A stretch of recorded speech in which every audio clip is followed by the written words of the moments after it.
কি রে ভাই, প্রোডাক্ট অর্ডার করেছিলাম কি আর আসলো কি? সো বন্ধুরা, ফাইনালি চলে আসলো আমার স্বপ্নের পটি, যেটা আমি ডার্স থেকে অর্ডার করেছিলাম। আমার কাছে আসতে প্রায় 15 থেকে 16 দিন সময় লেগেছে।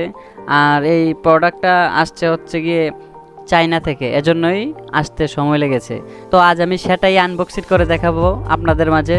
সো ভিডিওটা শুরু থেকে শেষ পর্যন্ত দেখুন। তার আগে ছোট্ট একটা রিকোয়েস্ট, আপনি যদি আমার চ্যানেলে নতুন হয়ে থাকেন তাহলে অবশ্যই আমার চ্যানেলটাকে সাবস্ক্রাইব করে রাখুন। তো চলুন আর বেশি দেরি না করে প্যাকেটটা আনবক্সিং করি। বাংলাদেশের চিল আছে, তারপরে চায়নার চিল আছে।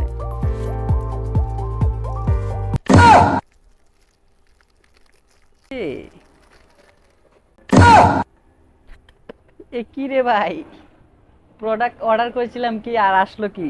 সব বন্ধুরা, ফান করেছিলাম। আমি একটা ডারাস থেকে একটা পটি অর্ডার করেছিলাম, সেই পটিটা আজকে আমার হাতে এসে পৌঁছালো। ডেলিভারি ম্যান ডেলিভারি দিয়ে গেল। এই দেখেন, একদম ভাই, একদম পটির মতো, বোঝার কোনো উপায় নাই। একদম সেম টু সেম। এই দেখেন, একদম হুবহু সেম, বোঝার কোনো উপায় নাই ভাই, একদম সেম। তো যারা যারা এই পটিটা নিতে চান তারা অবশ্যই কমেন্ট করে জানান। আর এই পটিটা কিন্তু বাংলাদেশে পাবেন না, এই পটিটা আসবে হচ্ছে গিয়ে চায়না থেকে। কমপক্ষে 15 থেকে 16 দিন সময় লাগবে এটা আপনার কাছে আসতে। এই দেখেন দেখেন, একদম সেম, বোঝার কোনো উপায় নাই ভাই, একদম হুবহু পটির মতো।